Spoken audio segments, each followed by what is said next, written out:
you like to take communion with me now? Sean, are you eating raw flesh? It is the sacred flesh of the mortal lamb. Our Lord's bountiful transmutation for the sustenance of his believers.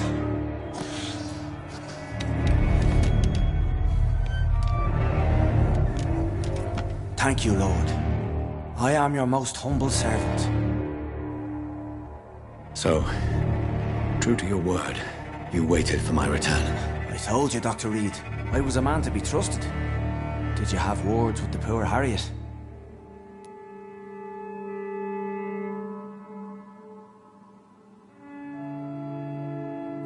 This shelter is the tip of the iceberg. You hide your game well, I'll give you that. We are God's children, Dr. Reed, one and all, and he's determined to save us.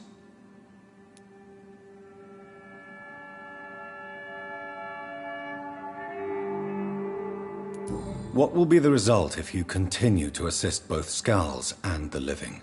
For the last decade, that's what's been happening. And they found a better life. What's to change? You've turned Skal now. Don't you see the danger to anyone giving you their trust? We are all sinners, awaiting salvation. This is a simple truth, ordained by the Lord Almighty. I am a seeker of his glorious light. You're forgetting the epidemic. Things can go south very quickly. I've seen it. Oh, these are terrible times. Only those pure of heart shall prevail. Does this place belong to you? How can you be so certain you can keep it open? This warehouse was once property of the Dawson family, but has been bequeathed me through donation. The Dawsons? The wealthiest family in London? Have they a clue as to what goes on here? Not at all. The donation was made before the war. The building was run down. I never met Aloysius Dawson myself. So you have the run of the place and no one's taken notice? As long as we keep to ourselves, we interest no one. This is a haven, and I pray it remains so for eons to come. Harriet, Miss Jones, has been behaving in a most violent manner. She's going to need special attention. That's precisely the reason I brought her here. To meet old Bridget. She's the guide Harriet requires. Who is this old Bridget? I don't know, Doctor. She rarely speaks of her past, but I know she has a long one. She's likely the oldest soul in the city. Harriet is possessed by her hatred. You cannot let her roam free. She's dangerous. She has joined her own kind, Doctor. Old Bridget is a saint to the younger Skulls, guiding them to salvation and peaceful existence. I believe I've learned all I need to know. I'm certain you've killed no one, but one day I believe you'll cross the line.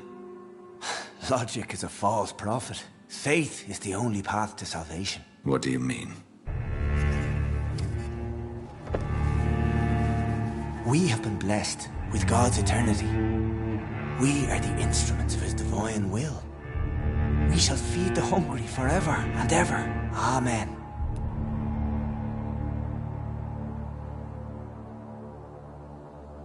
I will strive to emulate your merciful nature, Sean, but it's a difficult pledge to make. Give yourself over to God, Doctor.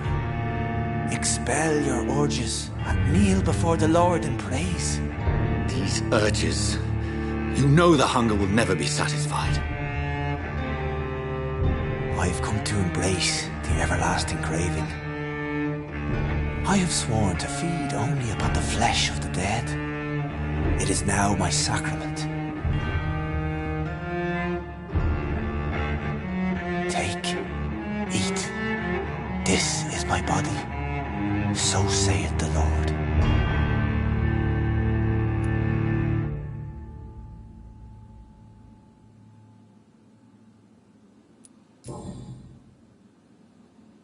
I believe you, Sean. In fact, I envy the peace you found, and will remember it. There is love and compassion in your heart. You only need to give it wings. Thank you for your kind words, Sean. Continue your noble efforts. You are a good man in bad times.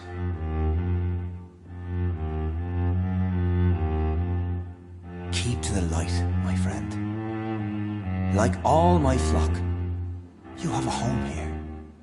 Anytime you're in the neighborhood.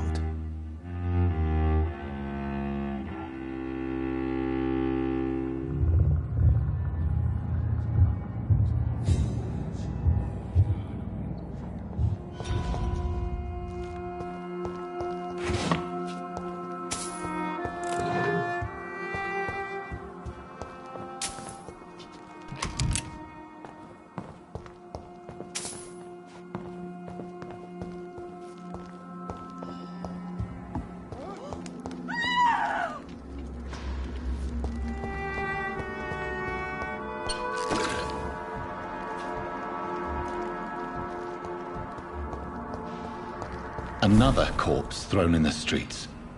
Someone's playing a very sick game.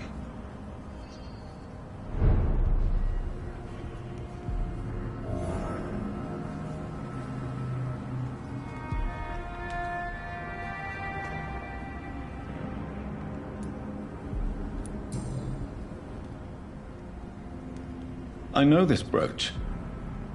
This is my mother's. A birthday gift from father.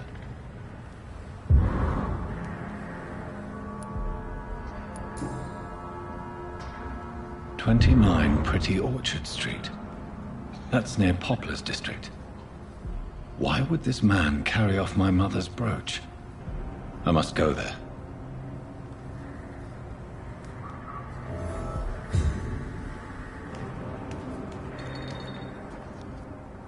Good evening, sir. Have you witnessed any suspicious activity or strange events recently? And what do you define as a strange event? More to the point, who are you? My name is Ichabod Throgmorton, vampire hunter extraordinaire and warden of the East End. A vampire hunter? Really? I know what you're thinking. I'm just another lunatic howling at the moon, but I'm not. The bloodsuckers exist, and they're close. Mr. Throgmorton, I'm Dr. Jonathan Reed. I'd like to hear more about these vampires you're hunting. A man of science? Well, I'll be glad to enlighten you. Did you see what happened to him? Actually, yes. He was thrown from the roof like a vulgar log. Why is it that you sound so afraid? You didn't see it. He was dead before he hit the ground. The strength required to do such a thing, well, it beggars belief. Who could have done that? Who? Well, a vampire, of course. Look, bite marks on the neck and lacerations here. There is definitely a vampire close by.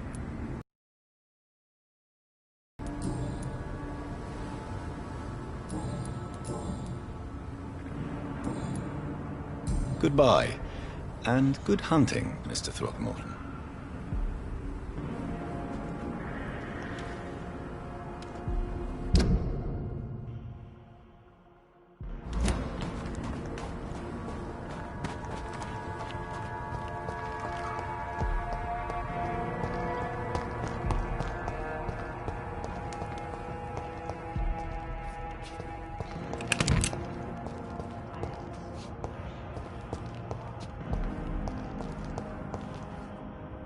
Good evening.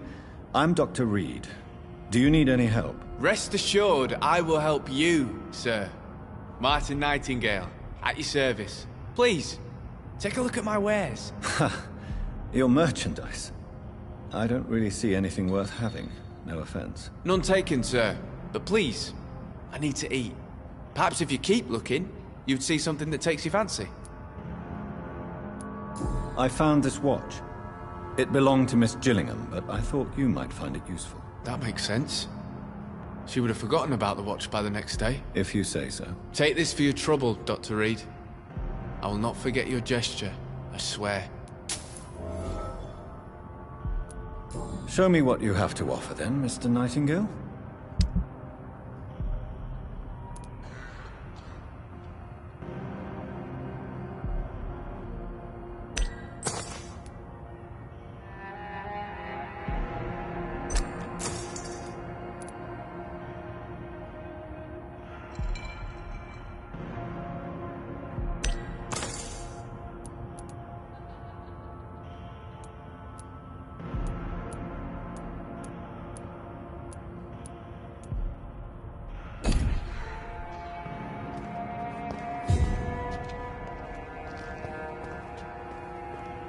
Are you certain you're not lost, sir? You seem quite a stranger to these parts.